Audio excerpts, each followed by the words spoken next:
Bond.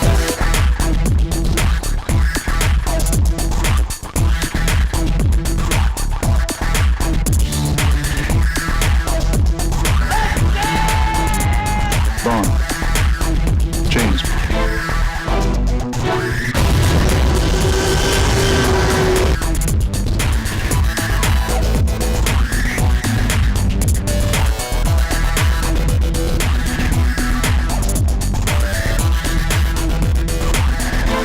That's what it is. Hey Camera Naggies, I'm Ashley Matthews and you're watching Film Geek. This week in Hollywood news, according to CinemaBlend.com, it has been confirmed that William Shatner will have a cameo in Star Trek 3. Those details have been revealed. Badass Digest has the scoop that Shatner will share a scene with Chris Pine's Captain Kirk in Star Trek 3 due to the magic of time travel. Or at least that's what's being reported, that young Kirk and Spock would interact with future versions of themselves. In the new movie, Fury, starring Shia LaBeouf, he went through some amazing links for his character. It started when he was sitting in the makeup chair getting some fake cuts applied to his face for a scene and he believed it didn't look real. He walked into the hallway and then proceeded to cut his face with a knife. He kept recutting the cuts to ensure that they continued to look realistic. It didn't stop there. He continued with pulling the front teeth from a dentist. It also said that he became an expert tank operator and didn't shower while he was filming. Saturday, October the 5th, Saturday Night Live did one of the craziest Way Too Soon episodes. SNL gave The Fault in Our Stars an Ebola sequel. In this skit, the guy wants to be nowhere near the girl who has just admitted to having Ebola. Even though the CDC has said that there is a very low chance of an outbreak here in the States, but still fear and paranoia exist. With what has been happening recently in the United States, this is not a topic I feel should have been on Saturday Night Live at all. While some people are very upset about this skit, some are wondering why it wasn't taken any further to be a typical SNL show. I feel what they did at all was just too much to begin with. It should not have been even a thought. People are dying, and it's not like people have no respect for human life. There have already been over 3,000 deaths confirmed by the CDC. Let's talk about the new release I caught this weekend, Gone Girl, which is a drama mystery thriller. This movie stars Ben Affleck, Rosamund Pike, and Neil Patrick Harris. This movie is about the disappearance of Nick Dune's wife on their 5th wedding anniversary. It turns into a media frenzy with his lies and deceits and strange behavior, having everyone ask the one question: did Nick Dune kill his wife? Let's take a look at the trailer. Nick Dunn, you're probably the most hated man in America right now. Did you kill your wife, Nick? Everyone told us marriage is hard work. Not for me and Nick. As you all know, my wife, Amy Elliott Dunn, disappeared 3 days ago. I had nothing to do with the disappearance of my wife. I have nothing to hide. Sammy got friends we can talk to? No, not really. You don't know if she has friends, you don't know what she does all day, and you don't know your wife's blood type. Just being a good guy, so everybody can see him being a good guy. Well, you really don't like him, do you? All I'm trying to do is be nice to the people who are volunteering to help find Amy. I will practice believing my husband loves me, but I could be wrong.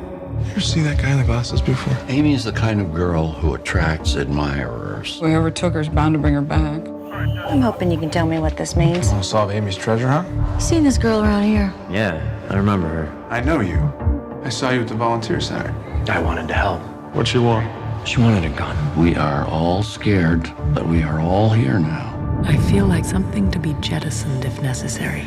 I feel like I could disappear. The hallmark of a sociopath is a lack of empathy. Amy lost a lot of blood in there, then somebody mopped it up. Why would they mop up the blood if they're trying to stage a crime scene? Whatever they found, I think it's safe to assume that it's very bad. I'd finally realized I am frightened of my own husband. I would show you, as if you're doing a deposition, what to say, what not to say. A trained monkey? A trained monkey who doesn't get lethal injections. She's going to eat you alive. You assaulted her? It's not good enough for you? I hit her? It's not even close. Absolutely not. I never touched her. We now believe Nick is involved in the disappearance of our daughter. But without a body, without a murder weapon, their only hope is a confession. Don't know anything yet? You need to tell me. How was your marriage, Nick? Are you asking me if I killed my wife? Man of my dreams.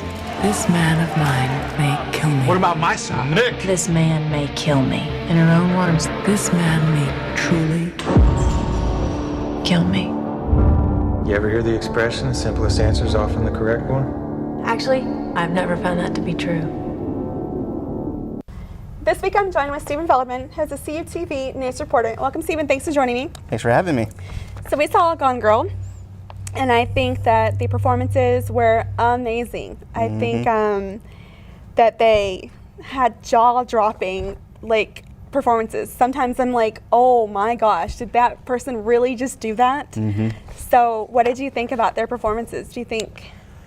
I think they fit the characters pretty well, especially the main actress. She played that part amazing. I don't know who she is, but she played that part amazing. Nick's wife? Yeah. I don't know what her name is either. Amy Dunn. Yeah, Amy. Amazing Amy. Of course, how can I forget that? Yeah. Yeah, they called her Amazing Amy. Yes, she, I think, was number one. Yes. Oh my gosh. That was crazy. Neil Patrick Harris did an interview about what a particular scene was like for him. And to me, a particular scene comes to mind. So let's hear what he has to say about that.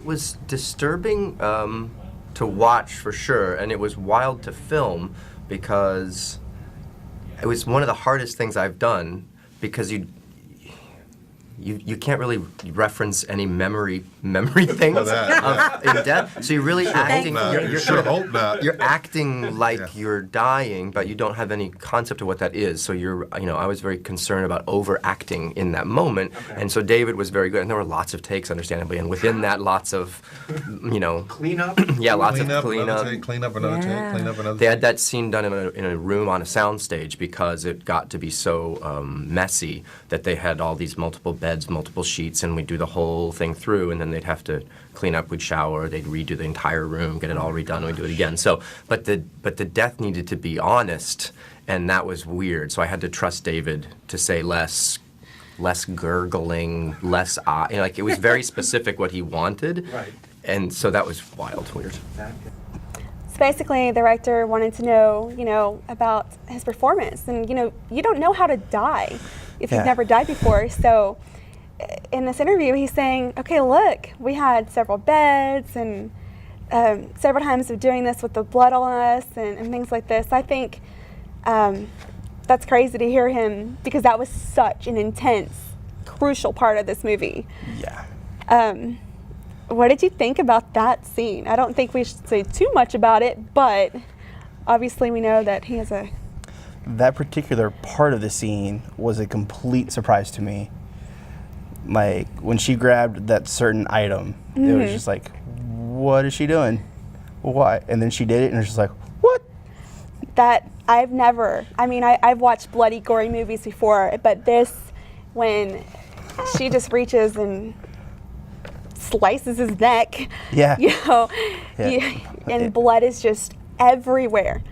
So he basically says, I had great direction from the director telling me how to die, how much do I need to gurgle, do I need to do something with my eyes? So I think he did an excellent job in that role. He really did. He died very well. Yes, he died very well. That's a good way to put it. Man, my jaw was just dropping that whole entire time. I think this is a very thought out movie. It was based on a book, and I don't know if I could actually willingly read this book. And it was very intense, very twisted, lots of twists. I think the person who wrote the book should be checked into a mental institution. The way that they had no question in my mind, they're psychotic.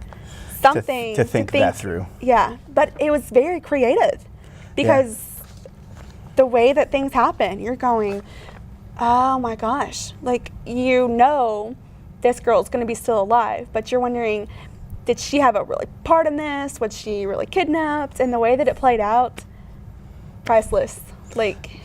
Yeah, you could tell at the beginning that she wasn't dead, but the way it goes into explanation of how she got away, I didn't see that coming. Yeah, I did not see that coming either. I did not. And the clues that she left and how she set things up to frame him or to what she was doing. Oh my gosh. Yeah. So she was a psychotic person. Yes. So did you enjoy this movie? I did, especially since going to it, I thought I was watching a chick flick. Yes. This movie has already done $37.5 million in the box office. It's rated number 1. Audience members on Rotten Tomatoes has given it 91%. Critics have already given it 87%. It right now is the best movie out there, and yeah, it was worth. Yeah, it was worth it. Definitely worth it. It made you think. It was great. Yeah, you weren't just there to watch explosions. You thought about the movie. Yeah, Amazing Amy is very psychotic. Like, oh my gosh, over the top crazy psychotic. That's crazy to think that somebody could be like that in real life. Yeah, and then you're just forced to be stuck with them in marriage. Yeah. That's scary. Because there are things that she now has over his head that, yeah, it's definitely a great movie to go see. Lots of blood, so just be aware of the blood. But yeah, I definitely enjoyed it. It was creepy, very, very crazy that someone thought about this, but I liked it a lot. So thanks for joining me, Stephen. Thanks for having me. I'll be right back. Dear Aggie, I feel my teacher is treating me unfairly. Any advice on what I should do? Dear Aggie, I'm getting burnt out this semester. How can I avoid going nuts? Dear Aggie, any advice on how to avoid getting sick this flu season? Dear Aggie. The Cameron Collegian presents Dear Aggie, our new weekly advice column featured in the Student Life section. Submit your anonymous questions about issues involving school, family, relationships, or anything else on AggieCentral.com. Just click on the Dear Aggie tab for more information. Hi, welcome to High Horse University. You're a communications major, right? Here at High Horse U, you're just a number to us because you're making us loads of money. You'll also have to sell your kidney to pay for tuition. Sign on the dotted line, please. That's what happened. Come with me. This is Cameron University's Communication Department. We care about quality education, not robbing you blind.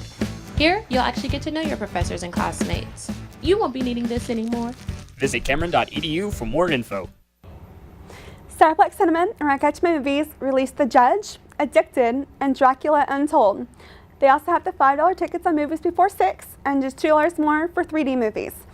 That's all for this episode of Film Geek. As always, you can find me at the Starplex Cinema, or I'll be catching you soon at the box office. Until next time, Aggies.